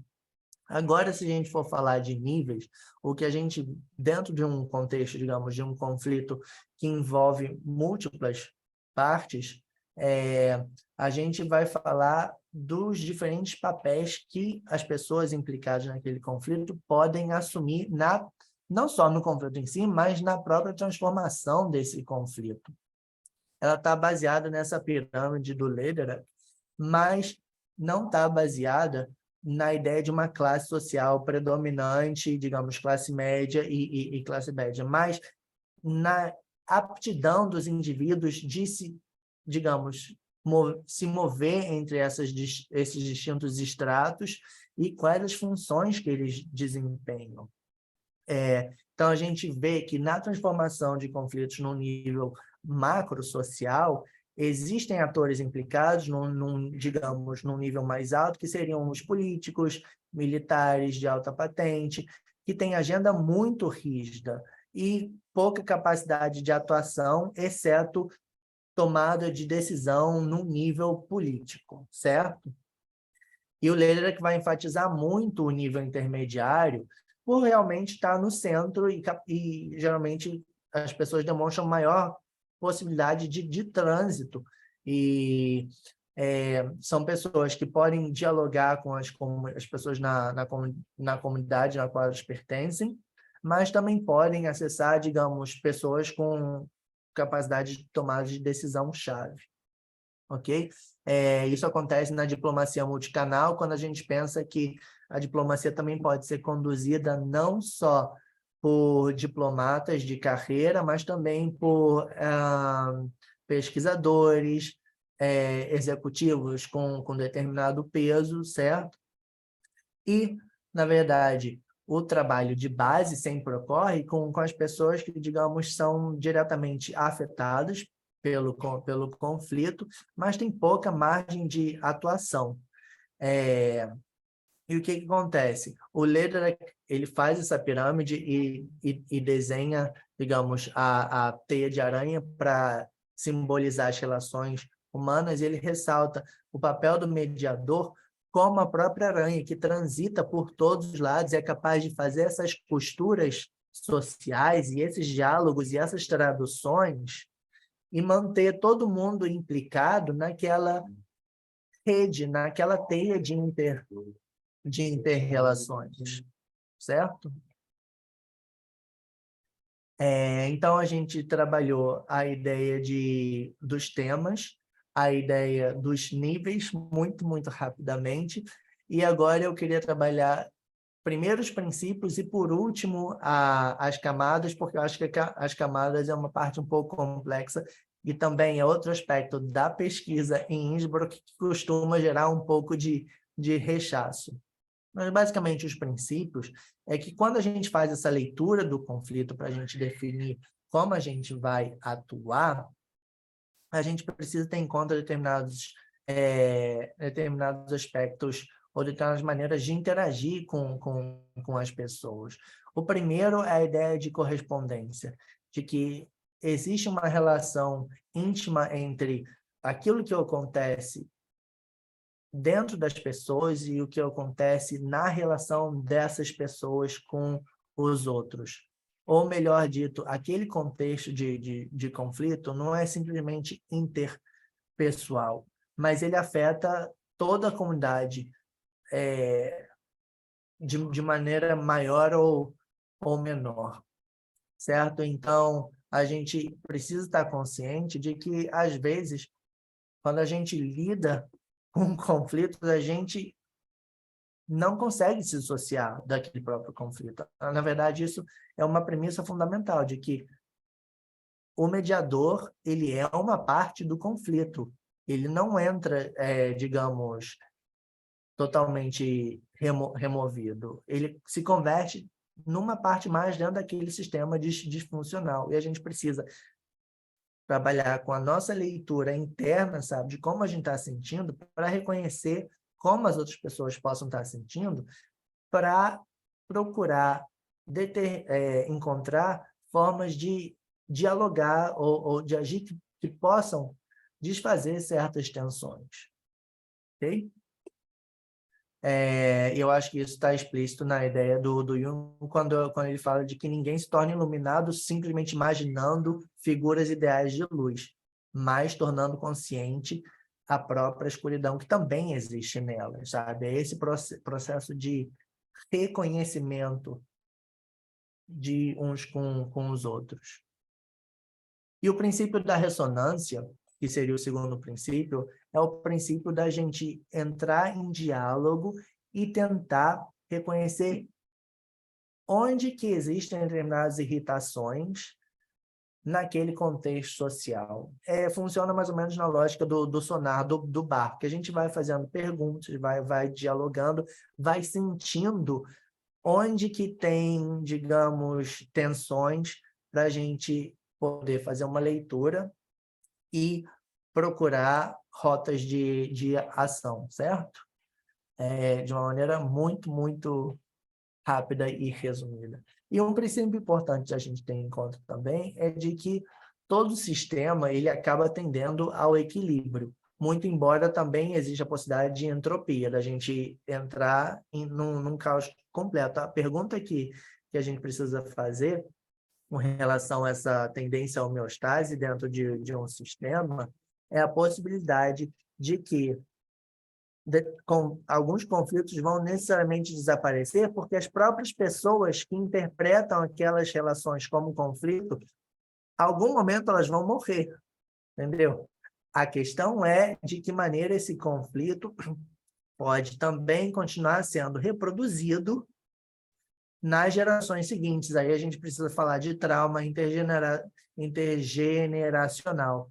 Mas, em teoria, aquele conflito em si, ele se equilibra e a gente tem essa capacidade natural de desfazer determinadas tensões, entendendo o sistema como um sistema dinâmico e vivo, certo? Então, ter consciência disso, às vezes, a melhor atitude pode ser não fazer absolutamente nada, mas deixar que determinadas relações se distensionem elas próprias, certo?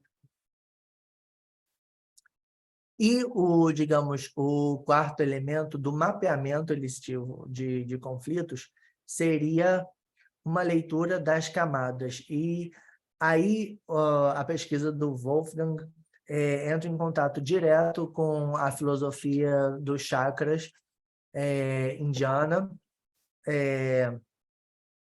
Estou tentando lembrar Swami Veda, agora eu não estou lembrando o nome do autor, mas basicamente ele vai começar a reconhecer a relação, dentro da lógica da correspondência, a relação direta entre a dimensão interna dos indivíduos e a dimensão externa daquele contexto.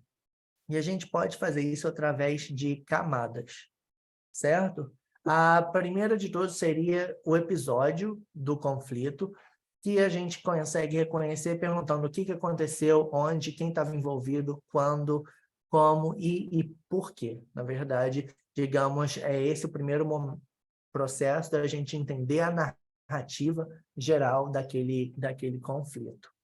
Depois a gente começa a explorar de que maneira as partes implicadas, na sua biografia pessoal, influenciam aquele conflito, certo? De que forma a nossa expressão sexual pode ser reprimida ou a nossa capacidade de ação e de criatividade possa ser tolhida em determinados contextos sociais e como isso afeta a maneira com que a gente responde a determinados conflitos, certo?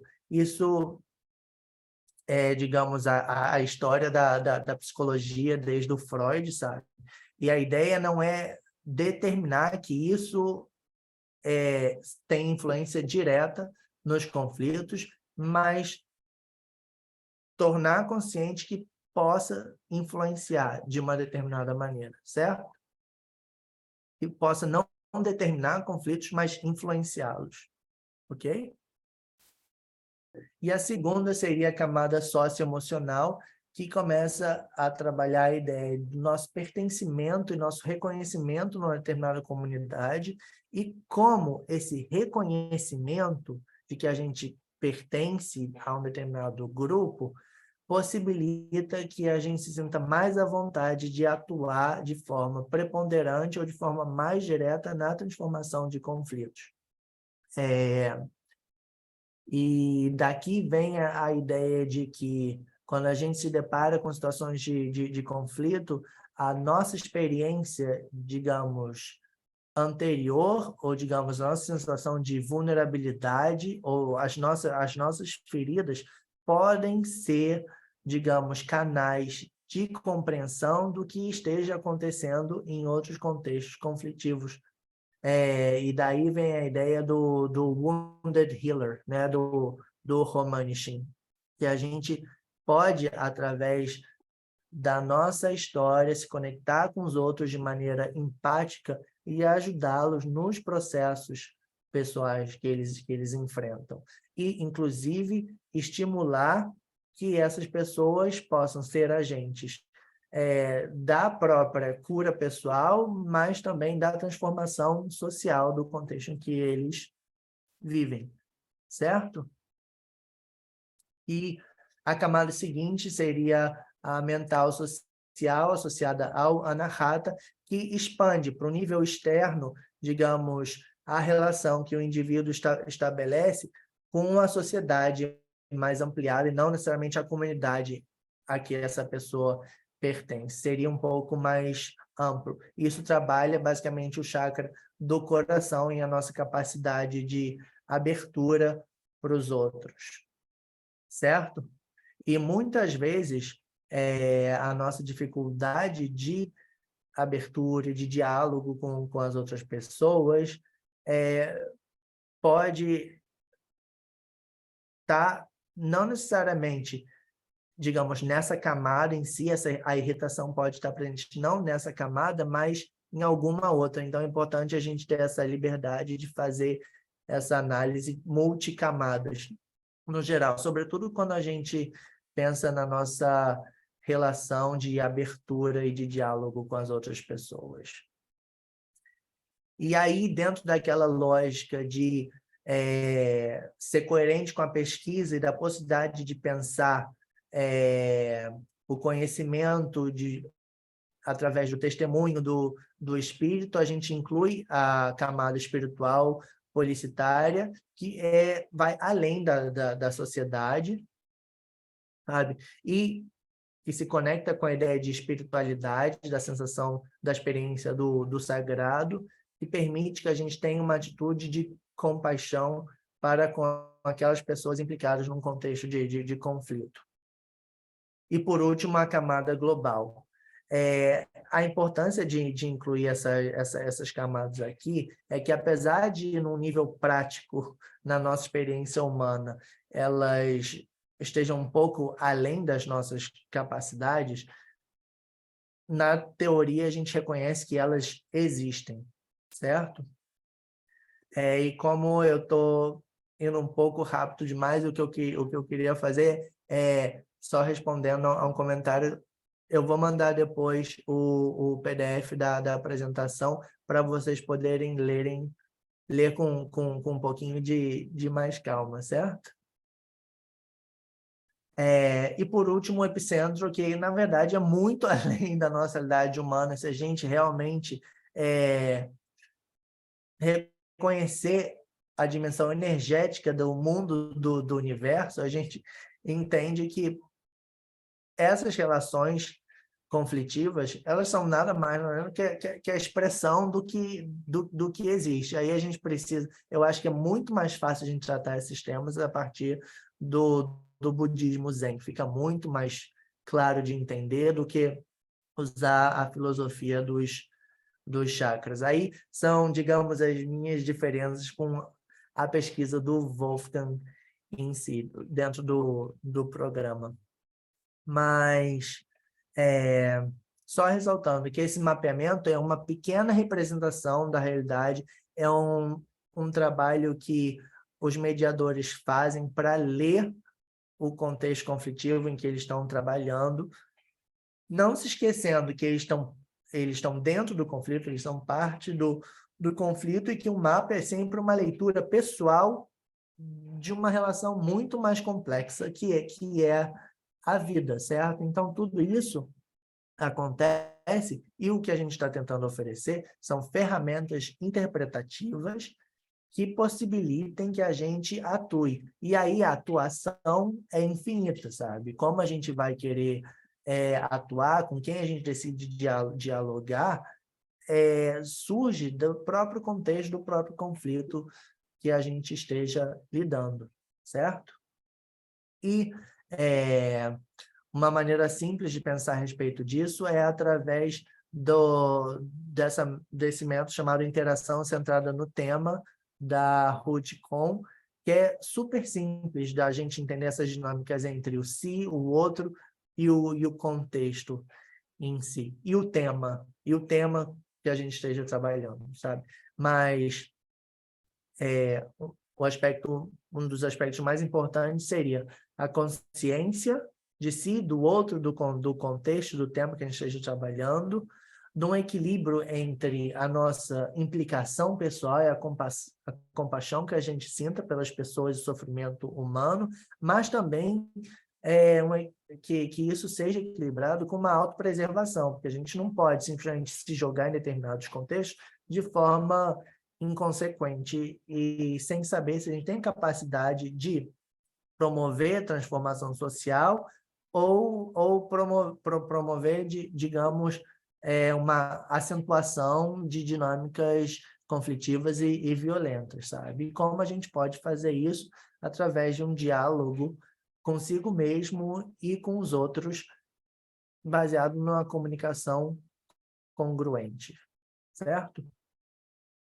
E só para fechar tudo isso, como eu comecei falando da minha trajetória biográfica e a leitura autoetnográfica que eu faço, eu acho que continua sendo importante para mim a gente pensar a contribuição de outras perspectivas de paz, outras práticas de paz, de contextos culturais diferentes que não chegaram a influenciar a pesquisa em Innsbruck, a crítica que esses contextos e essas visões de paz fariam, a pesquisa que já foi feita até o momento, e isso se daria basicamente em deixando explícito quais são os paralelos da pesquisa de paz, quais são as diferenças entre o que foi feito em Innsbruck e o pensamento social.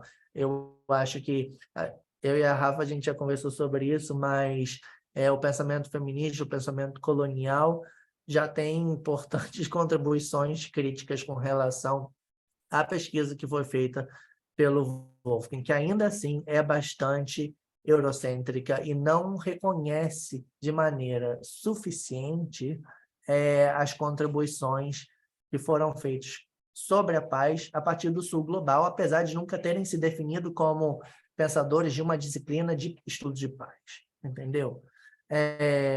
Basicamente o reconhecimento de outras vozes. Eu acho que é essa direção que a minha pesquisa hoje em dia, a minha relação está tomando com o Innsbruck.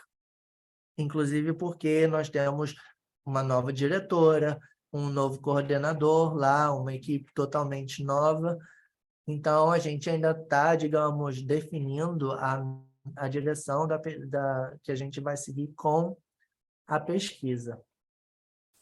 E é isso, eu queria deixar agora esse espaço aberto para as dúvidas que vocês pudessem ter, mas como eu extrapolhei 10 minutos e eu nem dei tempo de vocês pensarem a respeito, o que eu gostaria de propor se vocês quiserem continuar conversando, eu deixo a sala aberta, vocês podem, sei lá, formular qualquer pergunta e depois eu respondo por escrito por vocês.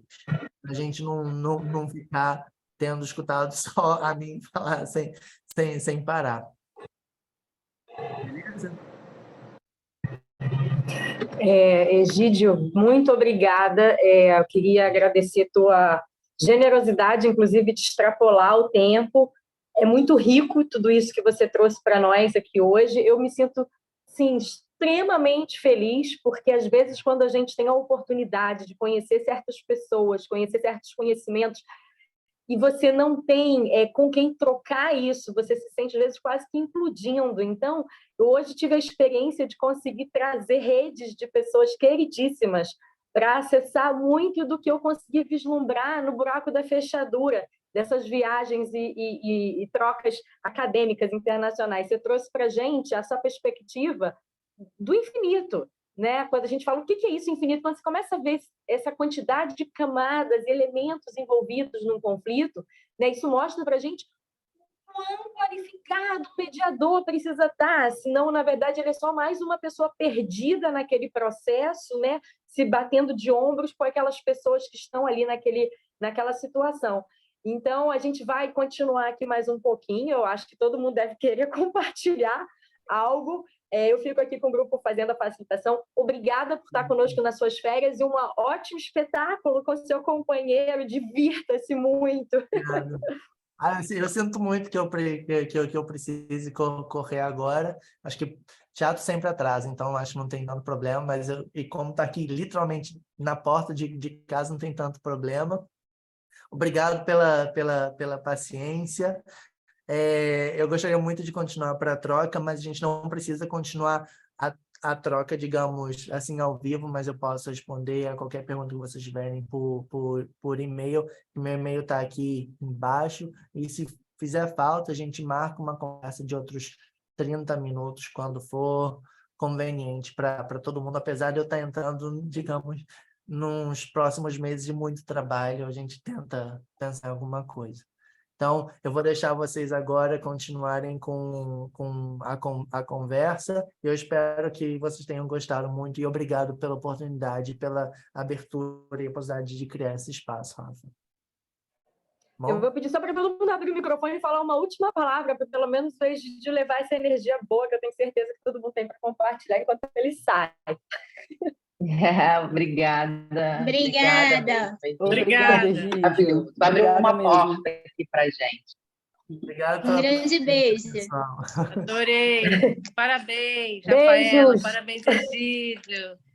Amei. Eu vou só parar o vídeo e colocar no mudo e fiquem à vontade para continuar aqui, tá bom? Tchau, tchau. Tá certo. Tchau, tchau. Beijo, Bom espetáculo, hein? Aproveite. Deixa Rafa, eu parar pessoal, aqui a gravação. eu infelizmente